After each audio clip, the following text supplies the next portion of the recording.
एक विद्यालय में गुरुजी बच्चों को पढ़ा रहे थे और बच्चों को पढ़ाते हुए कह रहे थे, इतने दिन हो गए समझाते समझाते तुम लोग सीखते नहीं हो, तुम्हारी जगह कोई गधा होता ना तो वो भी समझ जाता और उसको मैं पढ़ा लिखा करके विद्वान बना देता। वो ये कह ही रहे थे तो बगल से एक धोबी जा रहा था अपने गधा लेकर के। उसने मन में विचार किया कि गुरुजी बहुत अच्छे हैं, ये कह रहे हैं कि इंसानों की जगह गधा होता तो उसको भी पढ़ा लिखा करके कलेक्टर बना देते, विद्वान बना देते। तो मेरा गधा पूरे दिन कपड़े धोता है, 10 रुपए कमाई होती है, अगर ये कलेक्टर बन गया तो कितनी कमाई होगी हमारी। विद्यालय के बाद गुरुजी के पास गए और जाकर के बोले, महाराज लीजिए आपका विद्यार्थी। तो गुरुजी बोले, क्या कर रहे हो ये पागलपना। बोले, नहीं नहीं, आपको मैंने बोलते हुए सुना, आप इंसानों के बच्चों से कह रहे थे तुम्हारी जगह गधा होता तो मैं उसको कलेक्टर बना देता, इसको बना दीजिए। अरे भैया वो तो ऐसे, नहीं नहीं नहीं, आप गुरु हैं, आप ऐसे ही कुछ नहीं बोलते हैं। चरणों में गिर गए, बोले इसको कलेक्टर बना दो, हमारी तो जीविका चल जाएगी, थोड़े बढ़िया हो जाएगा, ये कलेक्टर बन जाएगा तो कुछ हमको भी दे दिया करेगा। इतने पीछे पड़ गए, गुरुजी परेशान होकर के बोले, अच्छा ठीक है, एक काम करो, छोड़ जाओ इसको, अगले शनिवार को आ जाना। गधा छोड़ दिया उन्होंने कहीं पे दूर, कहीं जंगल में बांध दिया, अपने किसी बाड़े में बांध दिया ले जाकर के।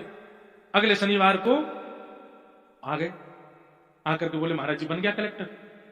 अब वो गुरुजी बोले, क्या बताऊं इसको मैं।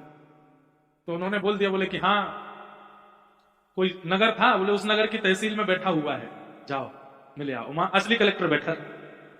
तो ये साथ में दोनों पति पत्नी गधे को जो घास प्रिय लगती है वो लेकर के गए संग में कि उसको खिला देंगे, खुश हो जाएगा। द्वार पर जाकर के दरबान खड़े थे, उनसे बोले कि भाई जो कलेक्टर है ना उससे मिलवा दो। तो बोले कि तुम कौन।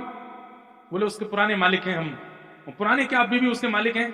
बोले ऐसा है, निकल जाओ यहाँ से, घास फूस लेकर के घूम रहे हो, यहाँ भीतर कोई ऐसा प्रवेश। बोले देखिए तुम लोग अभी हमको डांट फटकार के भगा, उसको पता चल गया ना कि हम आए थे, बहुत मारेगा तुम लोग, एक बार बताओ तो सही उसको। अपना नाम बताया तो भीतर जाके सबने कहा, बोले द्वार पर ये खड़े हैं, घास लेके खड़े हैं हाथ में। तो कलेक्टर बोला, बोले कि कौन है, कह तो हम नहीं जानते, भगा दो उनको।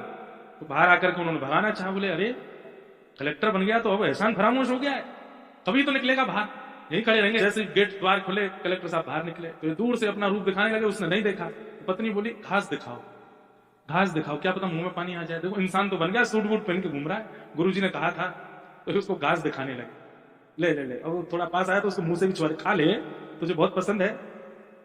तो जो था उसने एक घुमा के दिया, वो गाल पे हाथ रख के बोले, कलेक्टर बन गया लेकिन दुलत्ती मारनी नहीं छोड़ी, अभी भी आज भी लात मारता ही है। लौट करके गुरुजी के पास गए, बोले भैया हमें तो हमारा गधा ही वापस कर दो। तो बोले अगले शनिवार फिर आना। अगले शनिवार आए तो लेकर के गधा जो है वही लाके दे दिया, लो